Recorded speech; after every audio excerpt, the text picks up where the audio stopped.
This is Hidden Killers with Tony Bruschi. All right, picture this. You are married to someone for 29 years. You pick them up from the train station every single day. And then one day, the FBI shows up at your door asking if you've heard about the serial murders at Gilgo Beach. That is exactly what happened to Assa in July of 2023 when her husband, Rex Heuermann, was arrested in connection with the Gilgo Beach killings. Her response in the Peacock documentary, The Gilgo Beach Killer, House of Secrets, isn't just fascinating. It's a masterclass in how the human mind can construct elaborate defenses against unbearable truths. We're about to dive into the documentary. It is out now on Peacock, and we've been following the production of this since its inception, since we heard that 50 Cent and G Unit Productions was going to be making this documentary. And it is here, folks, and it is very interesting to watch. We hear Assa in her own words describing what life was like living with Rex Heuermann, how she feels about him now, and if she thinks he's innocent or guilty. You may be surprised. You may be surprised. I was surprised watching this at the cognitive dissonance that she's able to construct in her mind to keep going. Let's get into this. And in the comment section on YouTube, please let me know your thoughts on the case, what you think about Assa's piece in this, and just in general. Let us know in the comment section. Be sure to press subscribe wherever you're downloading podcasts so you don't miss any of our updates here on this case and the many we follow for you at the Hidden Killers podcast and True Crime Today. Let me set the stage here because this isn't your typical true crime story where the spouse immediately distances themselves from the accused.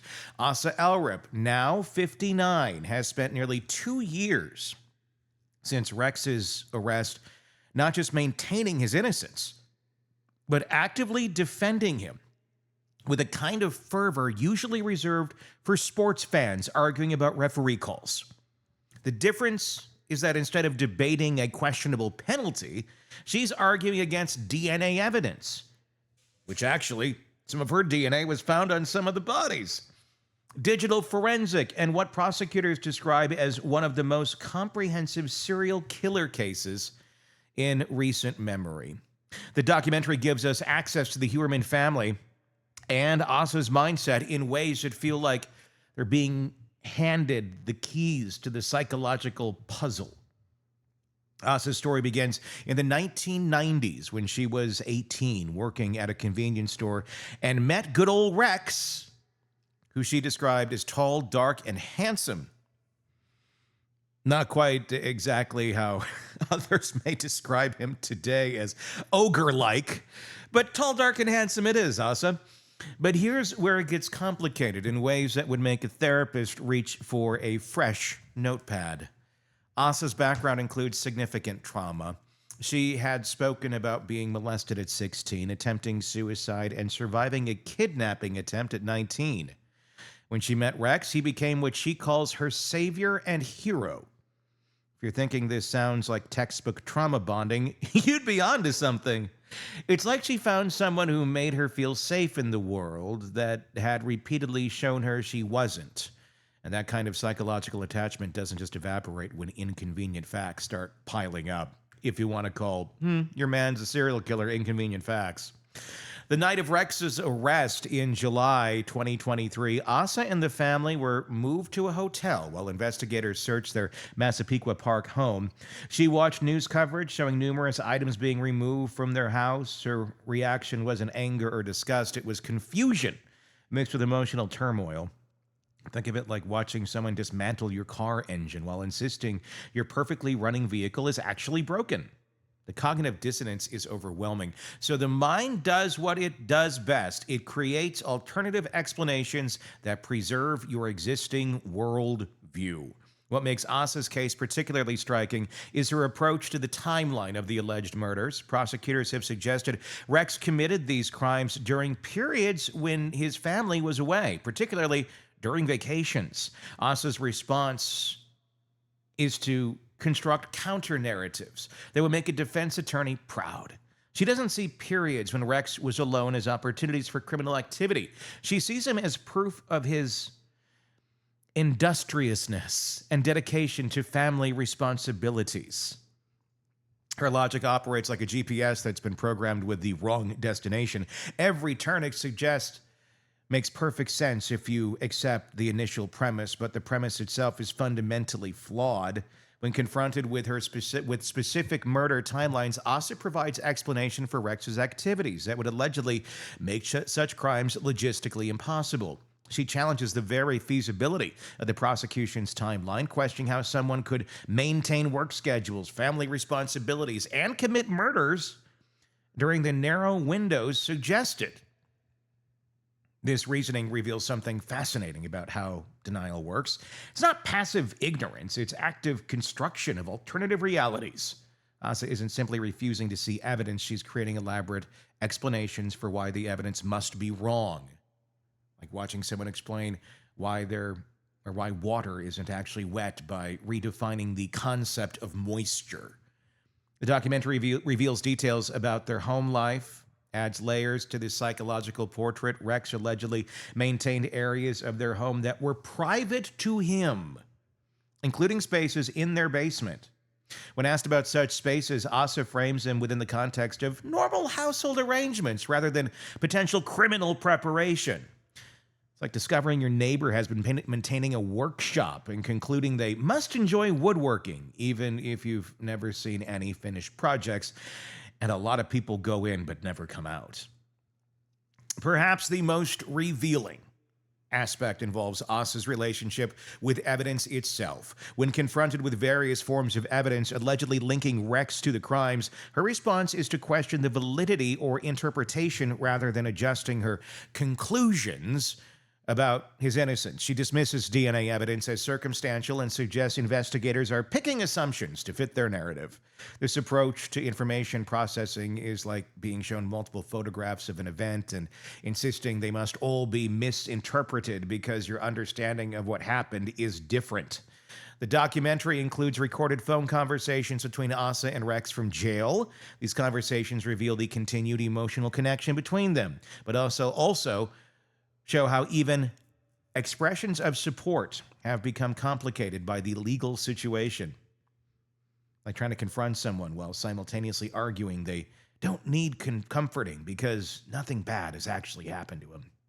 What makes the case particularly interesting is a contrast within the family itself. While Assa maintains consistent support for Rex, other family members have reportedly developed different perspectives as more information became available.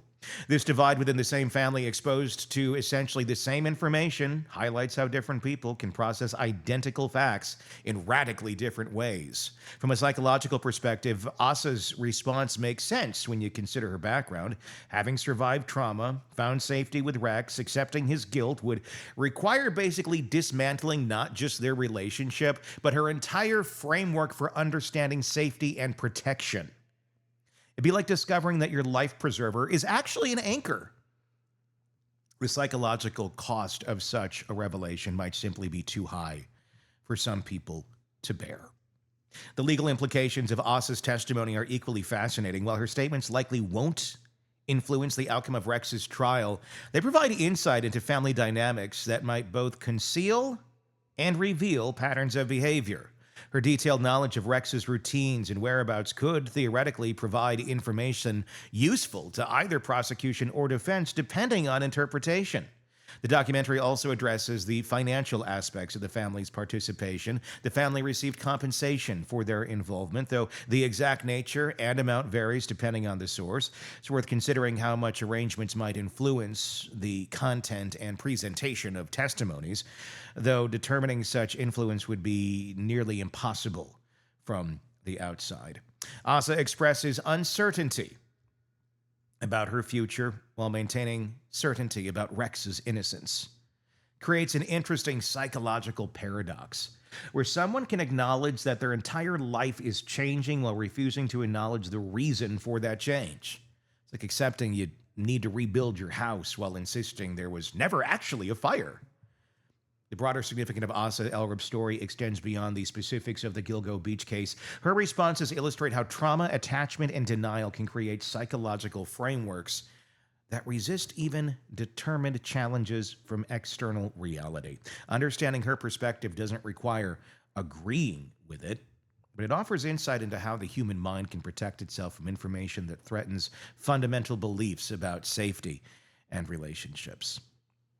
The documentary presents Assa as a complex individual rather than a simple character type. Her loyalty might be misguided from an outside perspective, but it appears genuinely felt. Her denial might frustrate observers, but it's serving a psychological function that allows her to continue functioning in circumstances that would overwhelm many, many people. As Rex Heuermann's legal proceedings continue, Assa Elrub's perspective will likely remain a subject of public interest. Whether her position evolves as more information emerges remains to be seen, but the documentary does suggest that her psychological investment in his innocence runs deep enough to withstand substantial challenges. In a case already full of disgusting and disturbing allegations and unanswered questions, perhaps one of the most thought-provoking aspects is observing how someone can construct the alternative understanding of reality so comprehensive that it can withstand virtually any challenge to its foundations. Whether this represents admirable loyalty, troubling denial, or simply a human response to an impossible situation is something each observer will need to decide for themselves. The documentary itself will leave you questioning a lot, more questions than answers about the nature of family relationships, the power of psychological attachment, and the limits of evidence in changing deeply held beliefs. It presents a case study in how people can experience the same events and evidence, yet reach completely different conclusions about fundamental questions of guilt and innocence. There's a lot of questions, like I said, that will arise out of this documentary. Did Rex Heuermann actually do it? Well, the evidence sure as heck points to it. There's hairs from Rex and Assa, and I believe the daughter, that were found on burlap sacks. You know, the burlap sacks that were used in the disposal of the bodies. That's not a coincidence. That's pretty damning evidence that there's somebody in that house who'd been carrying out these murders. What do you think? Tell me in the comment section. Check out that doc on Peacock. It is now available. And, yeah, I look forward to hearing what your thoughts are as this case continues to move forward. No trial date yet.